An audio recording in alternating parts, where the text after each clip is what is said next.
Hi Tera fans, this is Tera Solo Gamer. Today we're just going to be going over the patch notes for update 110.01. It's actually going to come out on Thursday, 5 October, so it's not out yet. You still got a few days, but we're just going to show you what you can look forward to. I saw that TS Tera has his patch notes out there already, so once you finish my video, if you get an opportunity, go check out TS Tera's video, and that's Tera with 2 R's. I'll put a link in the description so you know where to go. All right, now for those of you who, before I even start, let me just remind you real quick, there's still a few days left of the Rootstock Festival. Hope you've all been enjoying that. There's still a few days left of fishing the trash out of all the lakes and stuff, and you can trade that trash in for gold or diamonds, emeralds, and other stuff with this guy right here in High Watch. Diamonds, emeralds, enhancement energies, bravery potions, all that. And some of the prices change a little bit every day.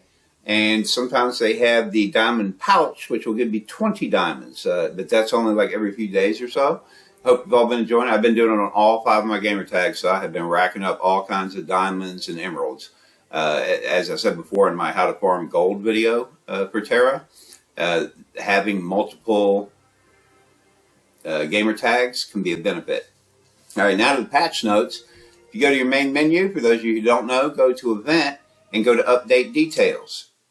That will take you to the official website. You can see at the top there, Tera-console.com. Of course, you can always go there on your regular web browser on your computer as well. And the current one is 110.01, and as you can see, it's going to come out on 5 October. Oh, I forgot. There we go.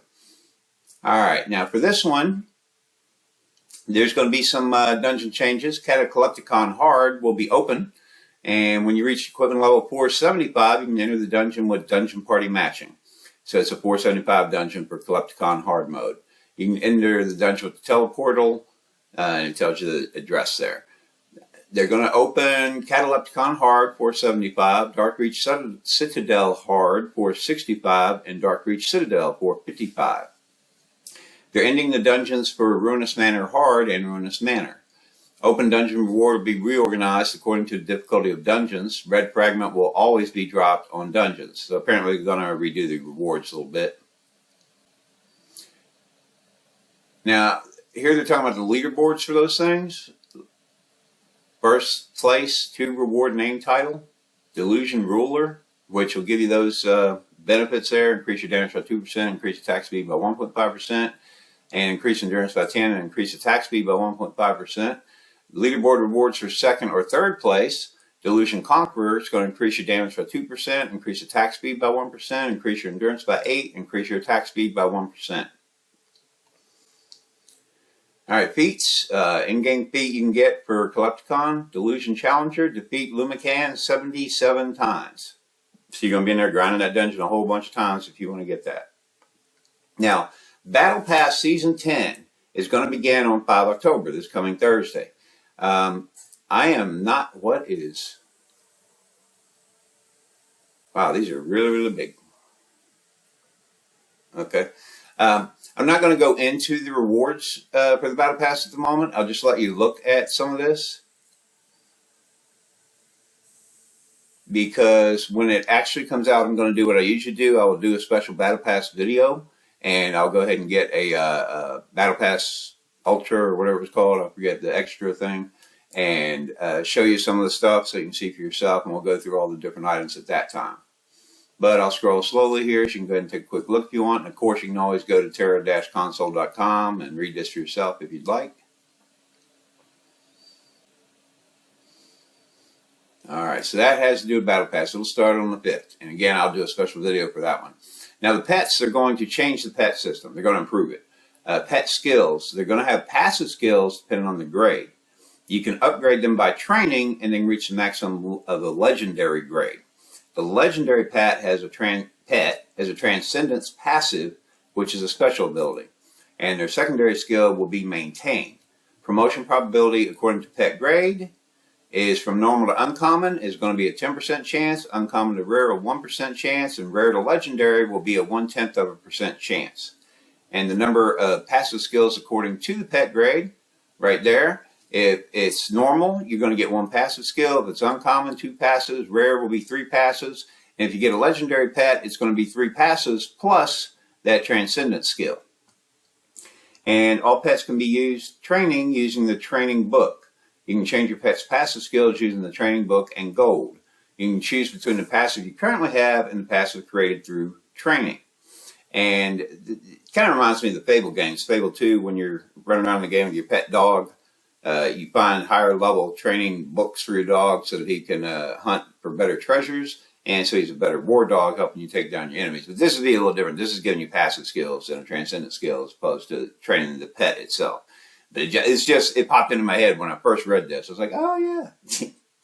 Now, your pet is going to be added to the main menu, character pet. So now instead of being under your skills, apparently it's going to be under your character menu and have its own little menu. The existing tabs will be removed. All existing pet skills will be removed and new ones will be sent to you by mail. I'm going to get a lot of mail for several of my characters, especially my main character on my main gamer tag, this one who I'm on right now, because she has a lot of pets. Now, pets acquired through achievements will receive a normal grade. Pets purchased or obtained through events are given an uncommon grade. If you have a time-limited pet skill at the time of update, it will be changed to a training book page required for exchanging a high training book. Time-limited pets can no longer be used.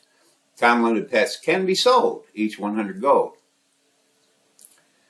If you can't use the time-limited pets, I don't know what the point is in selling them. I think there may be some kind of confusion there. Those two things don't seem to go together to me, but maybe I'm missing something. Pets will no longer consume energy, and the pet treat will be removed from merchant. Now, I know I always watch my pets, and I make sure that their energy is close to 100%. Once they drop below 70, I'll be sure I give them a treat because it's worth 30 percentage points each time you give them a treat. But we won't have to worry about it anymore. You don't have to worry about feeding them. They just won't consume any more energy.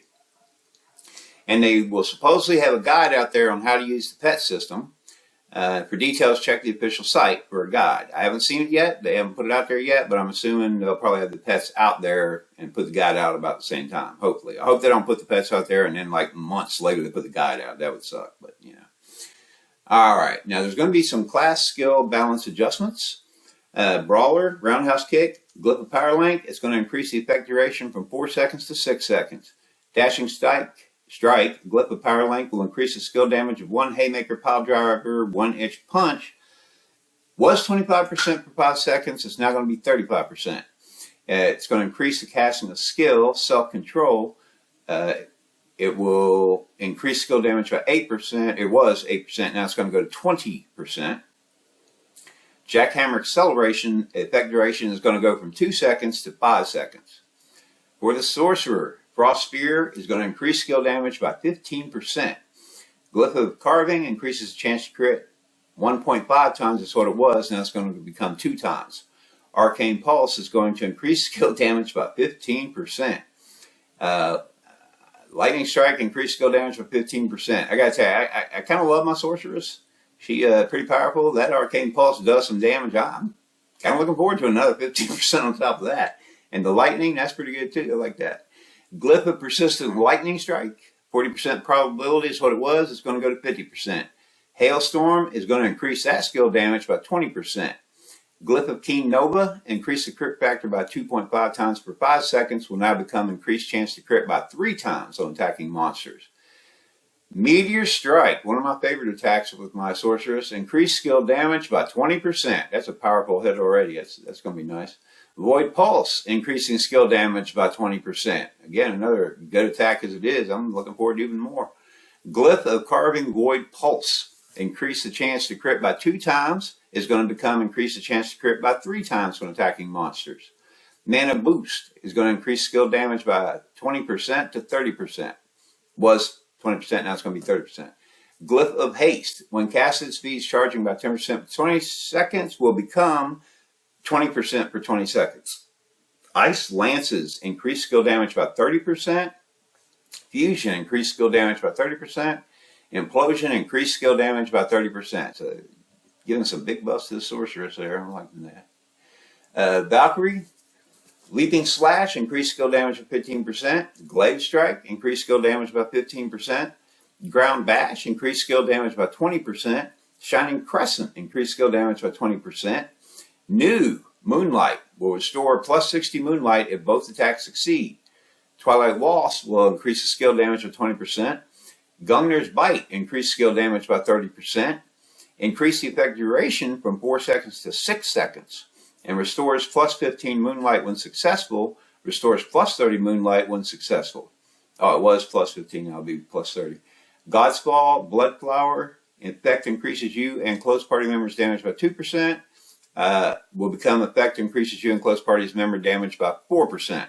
Tell you what, I kind of like playing my Valkyries once in a while as well, and they're pretty powerful, and that's some real nice buffs they're getting. Ninja, Double Cut is going to increase skill damage by 15%. Skyfall, increase skill damage by 15%. Avalanche, increase skill damage by 20%. Circle of Steel, increase skill damage by 30%. Glyph of Carving was 1.3 chance to crit, now becomes 2 times the chance to crit. Quick Attack, increase skill damage by 30%. Burning Heart, increase skill damage by 30%. That Burning Heart's pretty powerful already. Switch Tactic hits, increase power of melee skills by 10%, will now become increases the power of melee skills by 15%. Range attacks critical chance increases by 30%, will become range attacks critical chance increased by 40%. Focus max stack will go from 2 to 3. Max increased skill damage by 10% becomes increased skill damage by 15%. All right, they're going to remove Leon's Dark Root Beer from the Bamarama boxes, and they're going to add Freehold's Root Beer. So they're switching out Leon's Dark Root Beer to Freehold's Root Beer. I don't use the root beers myself, but I've heard a lot of people talk about how they use them because it either increases their attack speed or gives a cooldown reduction or something. I forget which. I don't really use them myself, but a lot of people swear by them. They say they really help them out a lot. And then some additional improvements. The effect of Kaya's Brooch improvement. When Kaya's Brooch skill is activated, the effect displayed is improved. So I guess that means it'll give you a better visual when you're actually doing the effect. Inspect function improvement. To change stigma location, location of Soma and Brachium will be changed. When switching stigma information, a list of stigma options will be displayed. When enchanting a legendary stigma, the defense enhancement value will be displayed. You could change damage font transparency, damage font size in your system option display. When you clear Gilliglade, you will now see a banker NPC. Gilliglade gives such little useless drops these days. I don't even know why I would need a banker. I'll just wait till I leave, go see a banker. But hey, if you need to drop that little 2 or 3 pieces of junk into your bank, I usually get rid of them. Then you should have a banker NPC waiting for you right there in Gilliglade. And Leon's Dark Root Beer will be added on the specialty store for 160 gold and 50 silver. And there's going to be a bug fix. The issue where the sound was output, overlapping twice when opening a box item, has been fixed. I open a lot of boxes. I never actually noticed that, but I normally have my volume down really low. I don't like a lot of noise when I'm playing, so maybe I just didn't notice that. But if any of you noticed it and were bothered by it, they're fixing it come Thursday, the 5th of October. So all this will happen on the 5th of October. And again, when the Battle Pass season begins, again, I'm liking all these buffs to these different things because some of them I play once in a while anyway. I really enjoy them, and I think they're already pretty powerful. So for me, they're powerful because I'm a solo player. So I don't do those multiplayer dungeons. I do all the solo content. I fight world BAMs. I do the solo dungeons. Do all that stuff. So they may not seem as powerful when you're inside one of those multiplayer dungeons, I guess. But I like all these buffs that are coming, extra stuff there. And the pets, again, that's changing. You're going to get some passive abilities with those. Maybe a little confusing. It'll get its own menu. And again, Battle Pass. I will do a special video for that when it actually comes out. And you do have those dungeon changes that are coming up. And that is about it for the 110.01 build update notes. Again, you do still have it. Oh, man, I hate it when it does that. Sometimes when I'm in the web browser thing, it kicks me out of the server if I'm in there too long. But again, I hope everyone has been enjoying the fishing for trash and trading those in for diamonds and emeralds and all that other stuff. I hope everyone is still enjoying the Rootstock Festival and Pond Fair. There's all kind of in-game feats that you can get from those. Let me turn this off. Hate chat. Okay. Yeah, a bunch of in-game feats, of course, from the festival and from Pawn Fair. And I didn't even notice after I did my video, it was like a few days later, I realized they actually added more in-game feats for Pawn Fair. But by that point, I was like, I'm not going to bother doing a video on it. So hopefully you guys have been working on that as well. If you like getting the in-game feats, and some of them come with titles and whatnot.